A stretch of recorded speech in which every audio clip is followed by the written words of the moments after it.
I have such sights to show you.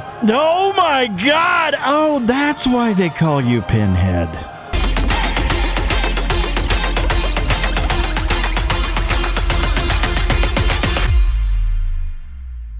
Happy Halloween, toy heads, and welcome to another episode of Go Figure with me, your host, Eli Williams, the action figure show about news, reviews, collecting, tips, customizations, kit bashing, everything that goes into this fun, nerdy hobby that you and I both love. And in this special Halloween episode, we're going to be doing an unboxing and review of the NECA Hellraiser Ultimate Pinhead.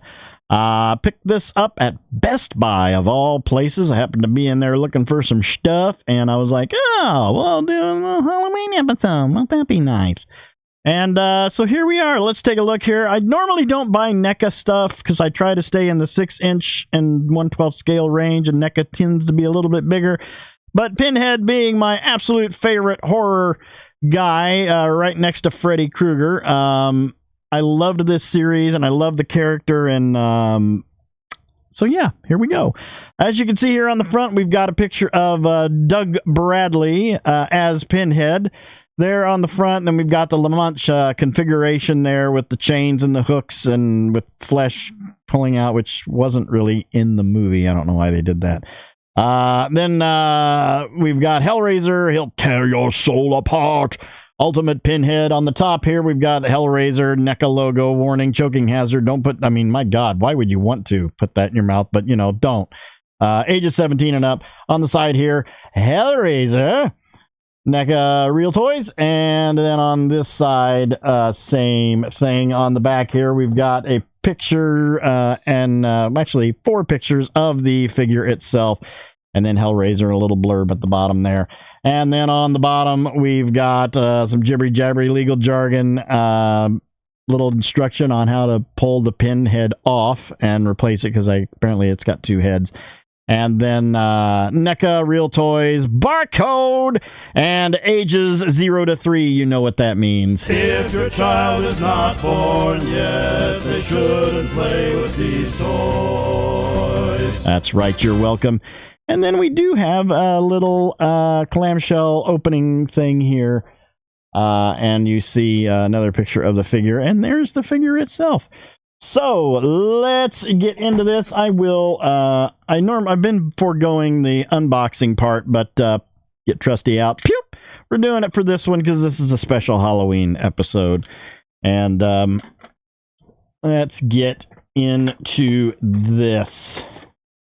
I'm excited about this. So here we've got 2 of the boxes, the puzzle boxes, or the La Mancha's configuration.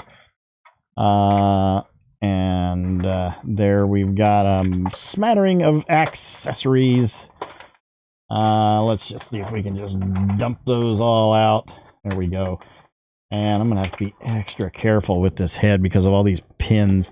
And then here we've got Pinhead, and he's all trussed in there with ties. So I will snip those, and we'll get him out of there and get him on the pedestal. And here we've got him on the pedestal. Let's have a look at the accessories. First off, we have 2 different versions of the La Mancha's configuration, or the puzzle box, if you will.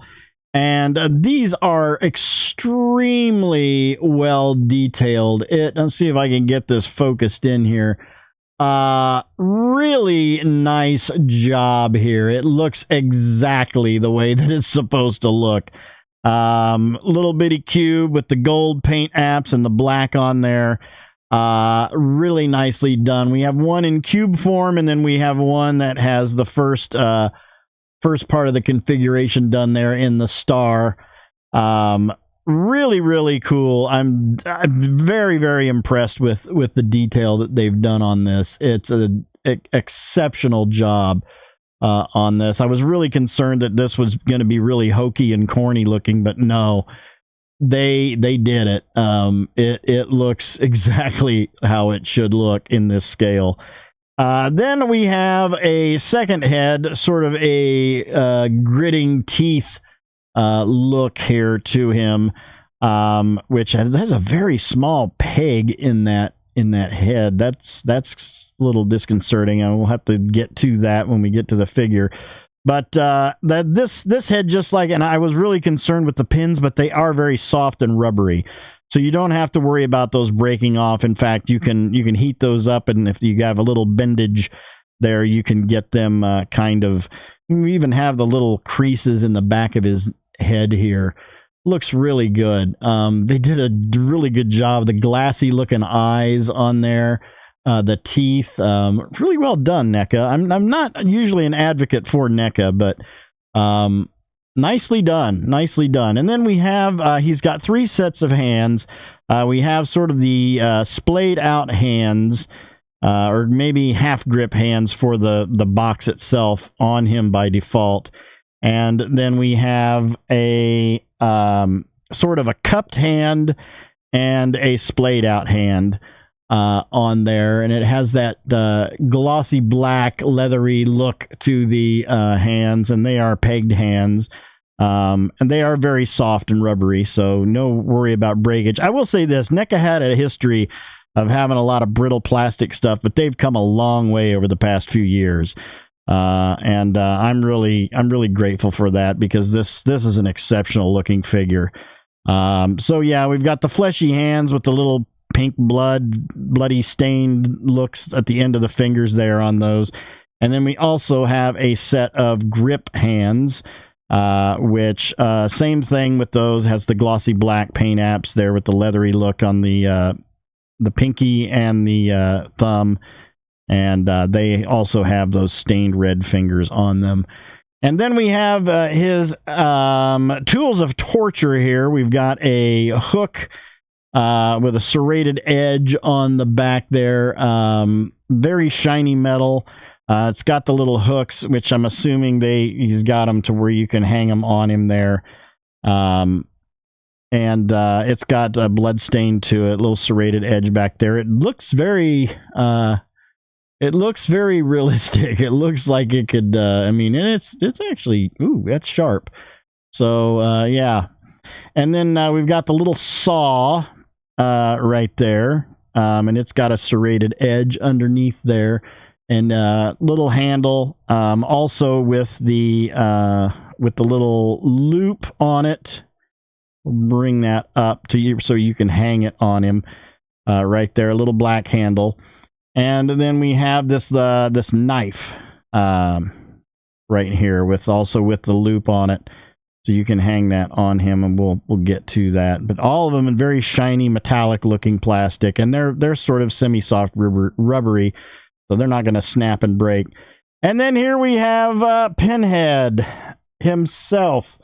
Let me grab the ruler.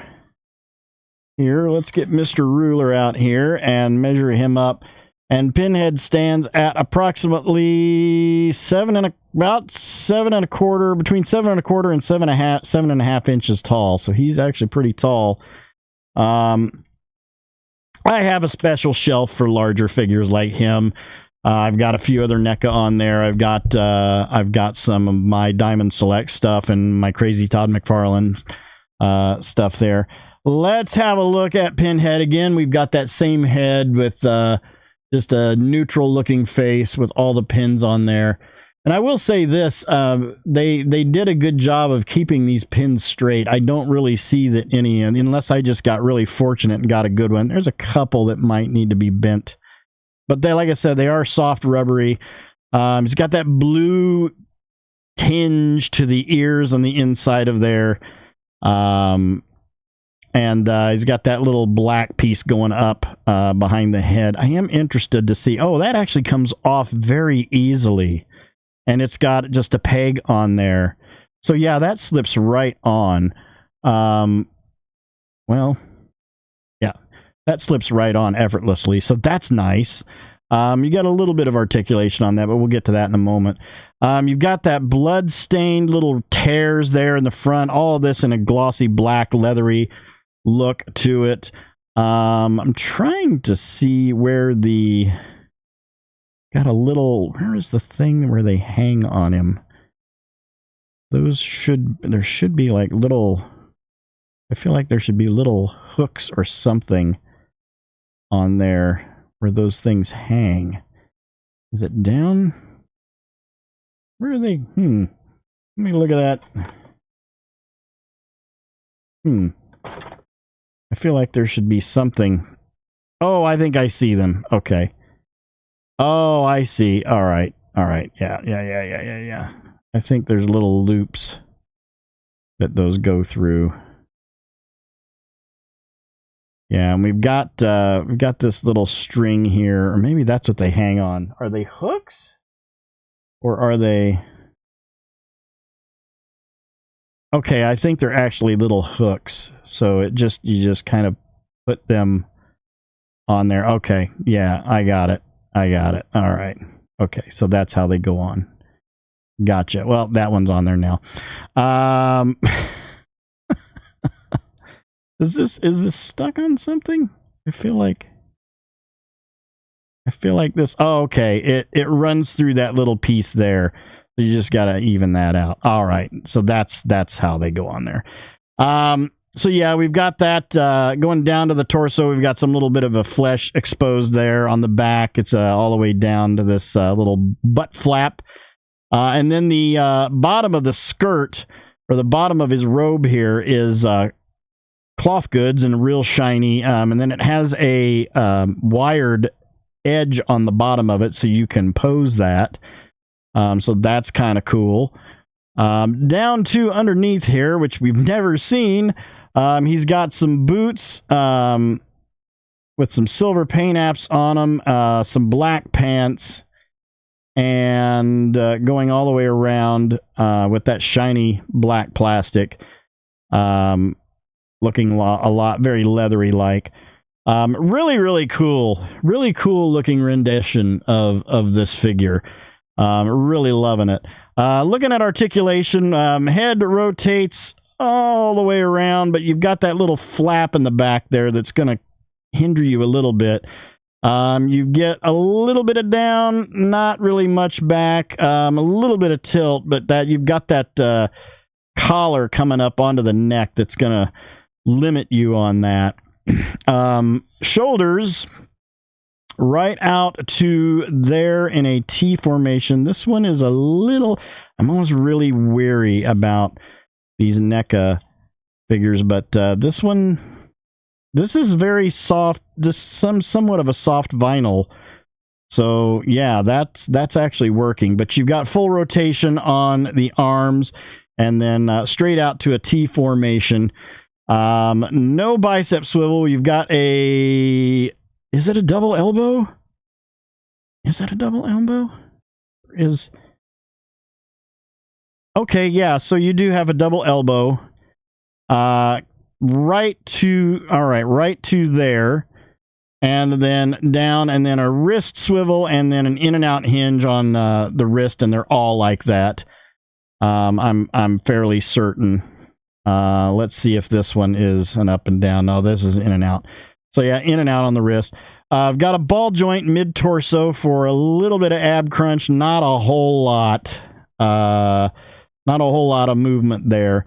But you do have it. Legs out to... Let's pull this up here. You got the legs out to... Actually, quite far. Quite far to there. No thigh swivel, but you do have a little bit of swivel on the ball joint there on the hip. And then we have a... Is it a double knee? No, it is a single knee with a swivel. No boot swivel, but there is the swivel up at the knee. And then we've got detents on the feet a little bit. And a forward rocker on the feet as well. Let's get him back into position here, and then we'll load him up with his implements of torture. Let's see. Find that hook. There it is. So we'll put this one on this side. Let's see here. Yeah, we'll put this one on... Trying to find the string. There's a little string there that you probably can't see. Okay, so the hook is on this side. I need to get there. We go. Okay, and we'll get this one around. This should be on this side as well. There we go. So, yeah. So they're on there. You just kind of got to maneuver them around a little bit. And then we can put one of the boxes in his hand, which I think the hands that come on him. Oh, that's another thing. Let's see how. Okay, yeah, the hands pop out very, very easily on him. So there we go. We'll put the box in his hand. We'll swing that around in that classic I got the box pose. And we'll put the top of it out there. Very nice. Really, really phenomenal looking figure. I'm enjoying it far more than I thought I would. It looks fantastic. They really went the extra mile on the detail with this. So let's pop him off the pedestal here, and we'll line him up with some other characters, and we'll see how he scales up. Okay, here we have him with the Hasbro Marvel Legends Series 20th Anniversary Captain America, the Medico mafex Return of the Jedi Boba Fett, the Mezco 112th Collective 1978 Superman, and the Super 7's Ultimate G.I. Joe Cobra Commander. All in all, I am thoroughly, thoroughly impressed with this, and I'm so glad that it turned out far better than I anticipated. I'm going to give this an 8 out of 10. I would give it a higher score had it had a little bit more, like the bicep swivel, thigh swivel on there, and a double knee, but and maybe a little bit more articulation on the head, but that's going to be really hard with this figure because of the costume. They could have probably put a ball, put the collar on both heads, both necks, and then had a ball going into the upper torso to give us a little bit more articulation on that. But you know what? It looks great. He's going to be standing up there on my shelf holding the box, and he's going to look very awesome and creepy, and I'm thoroughly happy with it. So that'll do it for this episode. Thank you guys for watching. I hope you enjoyed that. Please remember to like, comment, and subscribe. Smash that bell so you can get information on all the good things coming out of my channel. You all have a fantastic week and an even better day, and I will see you next time. And until then, don't forget to get your figure on. Take care.